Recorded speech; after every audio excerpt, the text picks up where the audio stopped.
ನೀವೇ ಬರ್ಕೋದ್ರಿ. ಹೇಳಿ ಕಳ್ಸಿದ್ರೆ ನಾನೇ ಬರ್ತೀನಲ್ಲ. ನಾಟಕ ಬೇಡ ಭುವನ್. ನೀನು ಕಣ್ಣು ಒರೆಸ್ಕೊಂಡು ನನ್ನ ಕಣ್ಣು ಕಟ್ಟಬೇಡ. ನನಗೆಲ್ಲ ಗೊತ್ತಾಗುತ್ತೆ. ನಾನು ಯಾಕೆ ನಿನ್ನ ಇಷ್ಟ ಚೆನ್ನಾಗಿ ಗೊತ್ತಿಲ್ಲ ಕಣೋ, ಗೊತ್ತಿಲ್ಲ.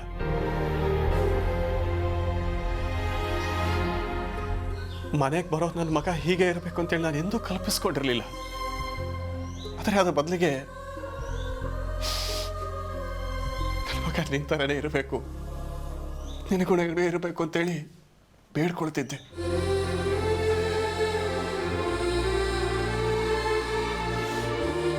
ನಿನ್ನಲ್ಲಿ ನನ್ನ ಮಗನ್ನ ಕಾಣ್ತಾ ಇದ್ದೆ ಕಣೋ.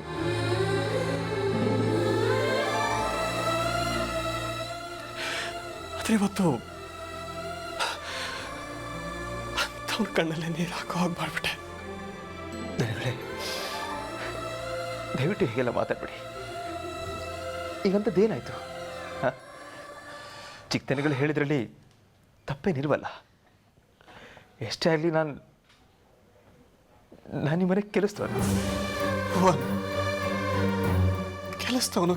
ಅಂತೇಳಿ ಯಾಕೋ ಹೀಗೆ ನನ್ನನ್ನು ಚುಚ್ತೀಯ? ನೋಡು, ನೀನು ನಾನು ಇನ್ನೊಬ್ಬ ಮಗನೇ ಕಣೋ. ಭೂಮಿ ಬಂದ ತಕ್ಷಣ ನಿನ್ನನ್ನು ದೂರ ಮಾಡೋಷ್ಟು ಪಾಪಿ ಅಲ್ಲ ನಾನು. ಈ ಮನೆಯಲ್ಲಿ ಭೂಮಿಗೆ ಮಾತಾಡೋದಕ್ಕೆ ಎಷ್ಟು ಹಕ್ಕಿದೆ, ನಿನಗೂ ಅಷ್ಟೇ ಹಕ್ಕಿದೆ. ಆದರೆ ಆ ಒಂದು ಕ್ಷಣದಲ್ಲಿ ಯಾಕೋ ಗೊತ್ತಿಲ್ಲ ಕಣೋ, ನನಗೇನು ಮಾತಾಡೋಕ್ಕಾಗಲಿಲ್ಲ, ಏನು ಮಾಡೋಕ್ಕಾಗಲಿಲ್ಲ.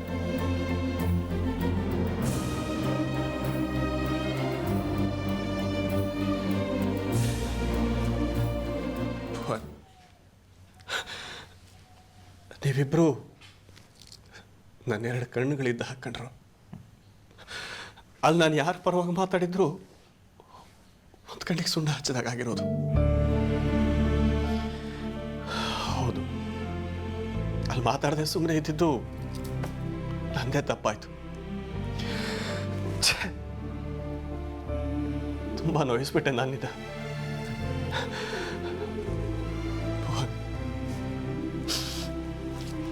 ದಯವಿಟ್ಟು ನನ್ನ ಕ್ಷಮಿಸ್ತೀಯ?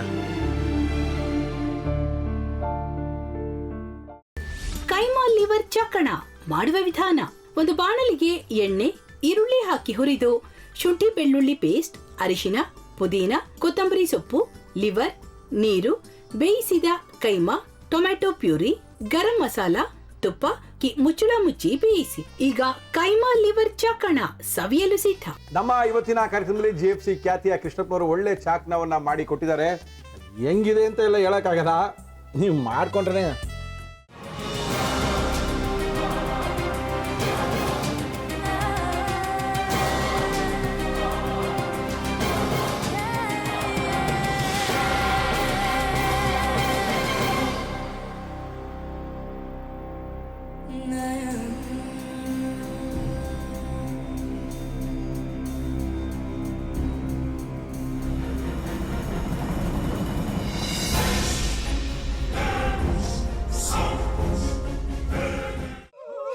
ಎಟ್ಟಿ ತಕೊಳಕ್ ಬಂದವ್ರನ್ನ ಸುಮ್ಮನೆ ಬಿಡಲ್ಲ, ರೂಮ್ ಕರ್ಕೊಂಡೋಗಿ ಸಾಯಿಸ್ಬಿಡ್ತದೆ.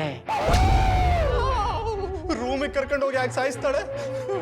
ಯಾಕಂದ್ರೆ ಅದು ಅವಳು ಪ್ರಿಯಕರನ್ ಸಾಯಿಸಿದ ಜಾಗ, ಅದಕ್ಕೆ ಅಲ್ಲಿಗೆ ಕರ್ಕೊಂಡೋಗಿ ಸಾಯಿಸ್ಬಿಡ್ತದೆ. ಈ ಮನೇಲಿ ದೆವ್ವ ಇದೆ ಅಂತ ಭಾಸ್ಕರ್ ಅವ್ರು ನನ್ಗೆ ಹೇಳೇ ಇಲ್ಲ. ಅವ್ರ ಹಟ್ಟಿಲಿ ವಾಸ ಆಗಿದ್ರ ತಾನೆ ಹೇಳಕ. ಹಟ್ಟಿಲಿ ವಾಸ ಆಗಿರೋರ್ನ ಯಾನು ಮಾಡಲ್ಲ, ಆದ್ರೆ ಹಟ್ಟಿ ತಕೊಳಕ್ ಬಂದವ್ರನ್ನ ಅದು ಸುಮ್ಮನೆ ಬಿಡಲ್ಲ ಬಿಡಲ್ಲ ಬಿಡಲ್ಲ. ಇದನ್ನೆಲ್ಲ ಹೇಳ್ತಿದ್ಯಲ್ಲ, ನೀ ಯಾರು? ನಾನು ಹಟ್ಟಿ ವಾಚ್ಮ್ಯಾನ್. ನಾನು ಅರ್ಜೆಂಟಾಗಿ ರಾಮನಗರ ಹೋಗ್ಬೇಕು. ನೀನು ವೆಹಿಕಲ್ ಕಳಿಸ್ತೀಯಾ? ಅಷ್ಟೇ ತಾನೇ. ಎಷ್ಟು ಗಂಟೆಗೆ ಅಂತ ಹೇಳಿ ಕಳಿಸ್ತೀನಿ. ಮೊನ್ನೆ ಯಾರೊಬ್ರನ್ನ ಕಳಿಸಿದ್ಯಲ್ಲ, ಅವನೇ ಕಳಿಸು, ಚೆನ್ನಾಗಿ ಓಡಿಸ್ತಾನ ಅವನು. ಮೊನ್ನೆನಾ? ಹಾ, ಶಿವು ಇರಬೇಕು. ಹಾ, ಅವನೇ. ಅಯ್ಯೋ, ಅವ್ನು ನಿನ್ನೆಯಿಂದ ಕೆಲಸಕ್ಕೆ ಬಂದಿಲ್ಲ. ಫೋನ್ ಮಾಡಿದ್ರೆ ರಿಸೀವ್ ಮಾಡ್ತಿಲ್ಲ.